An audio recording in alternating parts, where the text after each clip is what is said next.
Queridos irmãos e amigos, desejo que a paz do Senhor Jesus esteja sobre cada vida e em cada coração. Dando continuidade à aula que nós estamos fazendo a revisão do módulo 2, nós vamos falar agora sobre a qualidade das publicações. Nós falamos na última aula, o último assunto que nós falamos foi a apologética missional e a função pré-evangelizadora da apologética no mundo virtual. Ela aproxima os evangelizadores e os evangelizados. Na apologética missional, podemos ter contato com pessoas de outras culturas e países. É preciso usar uma linguagem clara para ser bem compreendido. Ajuda do Google Tradutor ou quem sabe algum idioma que você saiba falar, né? Que você possa escrever e gravar nesse idioma alguma coisa, algum texto, alguma mensagem. Mas o importante é a gente entender que essa apologética missional, na verdade, são missões, né, irmãos? A mídia, as redes sociais, a nossa plataforma aqui, o YouTube, permite-nos fazer missões, né? A gente alcança o mundo, né? Pessoas de vários países acessam os vídeos e hoje o inglês é o idioma universal, né? Então por isso que eu falei, é importante colocar ali na descrição do vídeo um texto falando sobre a sua mensagem, sobre aquilo que você está falando, e aquela pessoa de outro país, ela vai copiar aquilo ali, ela cola, ela traduz, e ela sabe mais ou menos sobre o que você está falando. E na hora que ela estiver lendo, ela vai ler a mensagem da salvação, entendeu? A estratégia. A qualidade das publicações, meus irmãos, precisamos nos preocupar com a qualidade de nossas publicações nas redes sociais, publicando conteúdos que possam impactar vidas. Devemos evitar abordagens agressivas, abordagens ofensivas, linguagem ameaçadora. Tudo isso dá mau testemunho e endurece os corações. Precisamos ser sal da terra, precisamos provocar sede de Deus nas pessoas, na vida das pessoas. Nós falamos no decorrer do módulo 2 que as redes sociais são como uma vitrine de loja. Precisamos tomar cuidado não somente com a qualidade do produto, mas também com a qualidade da embalagem. Uma boa embalagem tem o poder de atrair o cliente. Então, a gente tem que se preocupar com a qualidade da apresentação dos trabalhos também, além de fazer um bom vídeo, um bom áudio, um bom vídeo, um trabalho de qualidade que glorifique a Deus, né, irmãos? E sem linguagem agressiva, nada disso. Devemos levar a palavra de Deus, né? A fé vem pelo ouvir e ouvir a palavra de Deus. Devemos falar de Jesus. Devemos falar de Jesus e da salvação, do perdão dos pecados, de uma vida transformada por Cristo, como foi o apóstolo Paulo, como foi o apóstolo Pedro, como foram os discípulos, uma vida transformada por Deus, como foi Eliseu, que estava lá com os bois, e depois ele foi ministério, se eu não me engano, de quase 50 anos, como profeta no Reino do Norte, Deus transformando vidas. Amém, irmãos? É isso que nós devemos pregar. E salvando vidas, principalmente. Devemos ser sábios na evangelização, ousados, mas não atrevidos, francos, mas não truculentos, vigoroso, mas não insensível, sincero, mas não desrespeitoso. Eu vou repetir: ousado, mas não atrevido, franco, mas não truculento, vigoroso, mas não insensível, sincero, mas não desrespeitoso. Em Colossenses capítulo 4, versículo 6, capítulo 4, versículo 5 e 6, Paulo nos ensina: sejam sábios no procedimento para com os de fora, aprovando ao máximo todas as oportunidades. O seu falar seja sempre agradável e temperado com sal, para que saibam responder a cada um. Os tipos de apologética, abordamos em nosso estudo 3 tipos de apologética: a apologética bíblica, a clássica e a evidencial. A apologética bíblica, ela é baseada na Bíblia. A apologética clássica emprega a teologia natural, indicando Deus como Criador do mundo, apresentando também evidências sobre a divindade de Jesus e a confiabilidade da Bíblia, para mostrar que o cristianismo é a melhor visão do teísmo, com T. É a melhor visão do teísmo. Por que teísmo? Porque também existe o deísmo. Existe o deísmo com D e existe o teísmo com T. Os dois acreditam em Deus. O deísmo com D, diz que Deus criou o mundo e os seres vivos, mas ele não se preocupa com a criação, deixa a humanidade decidir sobre seu destino eterno. Pensadores iluministas que foram deístas, Voltaire, Diderot e Locke. Então, deísmo é aquela pessoa, é como o relojoeiro, deu corda no relógio e deixa o relógio funcionar. Mas, ou seja, Deus criou o mundo, agora o mundo segue a sua sorte, a humanidade segue a sua sorte. Agora, o teísmo não. O teísmo, ele crê também que Deus é o criador do mundo, crê a mesma coisa, mas ele crê que Deus controla as coisas, inclusive o destino da humanidade. Deus é o Senhor da história. Eu gosto dessa frase. Deus é o Senhor da história. É Deus quem escreve a história da humanidade. Deus tem o seu registro da história da humanidade. O homem, ele não tem a autonomia de escrever a história da humanidade. Talvez ele até tenha autonomia, né, pela liberdade de escolha que nós pregamos recentemente na nossa mensagem 59 aqui do trabalho, a última publicação, nós falamos que depois teve o capítulo da Bíblia, né, de Gênesis, capítulo 6. Mas nós falamos ali que o homem ele tem a liberdade de escolha. Então o homem ele pode ter uma decisão que ele vai alterar a história, né, na vida dele. Ele vai definir a história da vida dele, porque ele é uma pessoa que tem uma decisão. Deus deu essa liberdade para ele, Deus deu a capacidade dele decidir, mas ele vai assumir a consequência da escolha. É por isso que você é o responsável pelo seu destino eterno. O único responsável pelo seu destino eterno é você. É você que é responsável se você vai para o céu ou para o inferno. Porque hoje você tem o poder de decidir se você aceita Jesus como seu único Senhor e suficiente Salvador ou se você não aceita. E essa decisão vai definir o seu destino eterno. E aquele que tem o Filho de Deus tem a vida eterna. Aquele que não tem o Filho de Deus não tem a vida, mas sobre ele permanece a ira de Deus. Isso é escrito no Evangelho de João. Então, se você rejeita Jesus, você rejeita Deus, é uma decisão tua. Jesus disse, aquele que me rejeita, rejeita também aquele que me enviou. Então você toma essa decisão, Deus vai respeitar essa decisão, mas ele diz assim, olha, a tua decisão tem uma consequência.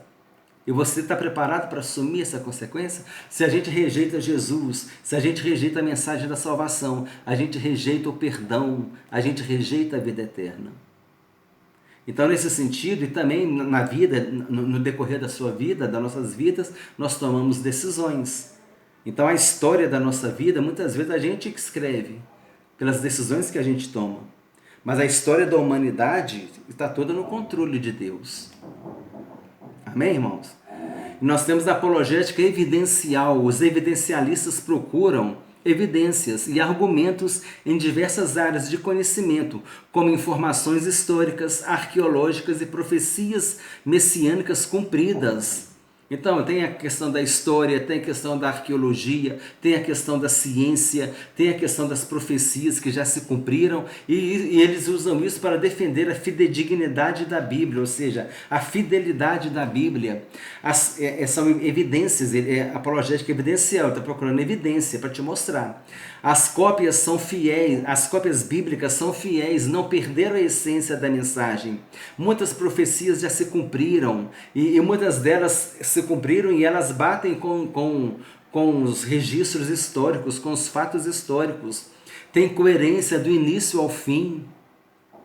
Descobertas arqueológicas, comprovações científicas, Isaías 40, 22, a terra é redonda.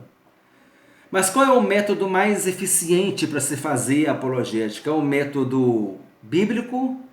É o método evidencial ou é o método clássico? Depende. Se você está defendendo a fé, mas essa pessoa, ela crê que a Bíblia é a palavra de Deus, você não tem que suar a sua camisa para convencer ele que a Bíblia é a palavra de Deus. Ele já crê que a Bíblia é a palavra de Deus. Agora, se é uma pessoa que resiste a respeito da Bíblia, você vai ter que trabalhar com evidências. para fazer ele crer na palavra de Deus, né, na Bíblia. O método mais eficiente de se fazer apologética cristã vai depender da pessoa com quem estamos conversando e vai depender da situação. Diante dessa análise, você vai se basear mais em um ou dois desses métodos. Eu entendo assim, se for uma apologética com pessoas que acreditam em Deus, são religiosos, você pode usar mais a apologética bíblica. Ele já aceita a Bíblia. Se houver questionamento sobre a inerrância, sobre a infalibilidade e fidelidade da Bíblia, você pode usar o método evidencial, que aborda questões históricas, arqueológicas, científicas, cumprimentos de profecia. Tudo vai depender da situação. A apologia na história da igreja. O estudo da apologética pode ser dividido em 3 períodos da história da igreja: a apologética do Novo Testamento, a apologética na igreja primitiva e medieval e a apologética moderna. Nós falamos apologética no Novo Testamento, apologia de Estevão, Atos capítulo 7, a apologia de Paulo, quando ele estava lá, né, se defendendo, falando que queria ir para Roma. Pedro também com a sua apologia, João com a sua apologia, Judas com a sua apologia. Atenção, a apologética pode ser de nível interno, quando é feita dentro da igreja, protege a igreja das heresias que surgem dentro da igreja, e nível externo, quando protege a igreja de ataques externos. Brota uma heresia dentro da igreja, tem que fazer a apologética no nível interno. Nível externo, quando os ataques vêm de fora. Ela pode ser ofensiva, quando resulta na pregação da mensagem do Evangelho, e ela pode ser defensiva, quando se limita a defender a fé cristã. E essa defesa pode ser interna ou externa. Você poderá fazer apologética bíblica, clássica e evidencial, dependendo da situação. Exemplo de apologética do nível interno, exemplo bíblico de apologética do nível interno. 2 Timóteo capítulo 2, versículos 17 e 18, Paulo diz assim: além disso, a linguagem deles corrói como câncer, entre os quais se incluem Himeneu e Fileto. Estes se desviaram da verdade, asseverando que a ressurreição já se realizou e estão pervertendo a fé de alguns. 2 Timóteo capítulo 2, versículo 17 e 18. Himeneu e Fileto estavam falando que a ressurreição já tinha acontecido. Estavam dentro da igreja, estavam pervertendo a fé de alguns. Ali então Paulo teve que fazer uma apologética interna. Apologia na igreja primitiva, com os pais da igreja. Lembra que nós falamos dos pais da igreja, os padres da igreja? Então nós já saímos da apologética do Novo Testamento. Agora estamos na apologética na igreja primitiva, com os pais da igreja ou padres da igreja. Falamos que o termo padres da igreja não tem relação com o sacerdócio católico. Padre significa pai. O padre da Igreja Católica surgiu depois, com Teodósio, quando Teodósio reconheceu o cristianismo como religião oficial do Império Romano por volta do ano 390 depois de Cristo. Então aí sim é que vem o termo padre relacionado à Igreja Católica. Agora, os pais da Igreja ou os padres da Igreja que viveram nos primeiros séculos, no século I, século II, não tem nada a ver com a questão do padre da Igreja Católica. Os pais da igreja foram homens levantados para guiar e proteger a igreja logo após a morte dos apóstolos. Eles exortavam e edificavam os cristãos, escritos com caráter devocional. Nós temos os pais apostólicos, foram líderes cristãos que viveram durante as primeiras gerações do cristianismo, liderando a igreja entre os anos 95 e 150 depois de Cristo. Alguns desses pais da igreja tiveram contato com os apóstolos. Dentre esses pais nós falamos Clemente de Roma, Inácio e Policarpo. São os pais apostólicos, tiveram contato com os apóstolos. Depois vieram os pais apologistas, foram os líderes da igreja antiga que defenderam a fé cristã. Sabemos que durante o Novo Testamento a igreja foi atacada por várias heresias. Justino Mártir, Irineu e Orígenes são exemplos de pais apologistas, né? O próprio nome fala, nós vimos agora há pouco que a apologética é a defesa da fé cristã. Os apologistas defenderam a igreja das seitas que surgiram. E os pais teólogos. os pais teólogos entre os anos 300 e 600, e a partir dessa época os cristãos começaram a pensar teologicamente. Doutrinas fundamentais da igreja foram atacadas: a divindade de Jesus, a doutrina da salvação, a doutrina da Trindade. Atanásio, os três capadócios e Agostinho de Hipona foram os pais teólogos, exemplos de pais teólogos. Outra divisão dos pais da igreja, os pais gregos, que é o Clemente de Alexandria, e os pais latinos, Agostinho de Hipona e Ambrósio de Milão. Então, por exemplo, Agostinho de Hipona, ele foi um pai teólogo e um pai latino. Os pais do deserto foram eremitas, monges e freiras que viveram no deserto da Nítria, no Egito, a partir do século III. Exemplo, Santo Antão ou Santo Antônio o Grande. Eles tiveram muita influência no cristianismo primitivo. No deserto eles tinham uma vida de austeridade. O mandamento do amor era o guia primário da vida dos pais do deserto, com a necessidade de vencer as emoções negativas, a raiva e o julgamento dos outros. Quando recebiam visitas, saíam dos longos jejuns, pois a hospitalidade e o carinho eram mais importantes do que manter as práticas regulamentares. A vida dos padres do deserto eram preenchidas com a recitação das escrituras durante a semana. Eles cantavam salmos enquanto realizavam os trabalhos manuais e durante os finais de semana realizavam liturgias, serviços religiosos e comunitários. O surgimento dos mosteiros aconteceu com os pais do deserto. Nós vemos filmes, né? Nós vemos filmes na Idade Média que tem aqueles mosteiros nas montanhas, nos desertos, naqueles lugares distantes, tem aqueles mosteiros. Tudo isso veio dos pais do deserto. Agora, quando você estiver vendo um filme da Idade Média e você vir ali um mosteiro, você vai lembrar, isso aí é lá dos pais do deserto, porque eles se afastaram. Eles não queriam contato com o Império Romano, eles não queriam estar sujeitos ao Império Romano, eles queriam ter uma vida mais reservada, mais consagrada para Deus. Eles se afastaram, então, mas a comunidade cresceu, eles tiveram que começar a construir seminários e mosteiros para poder ficarem ali. E aí deu origem a esses mosteiros que a gente costuma ver nos filmes. Cristianismo primitivo. O cristianismo primitivo, ele vai dos séculos 1, 2 e 3 e parte do século IV. O cristianismo primitivo, ele teve início com a ressurreição de Jesus, mais ou menos no ano 30 depois de Cristo, e depois o Espírito Santo desceu sobre os apóstolos. Aí nós cremos ali a eclesiologia nos ensina que ali, com a descida do Espírito Santo no dia de Pentecostes, em Atos capítulo 2, a igreja primitiva nasceu, né?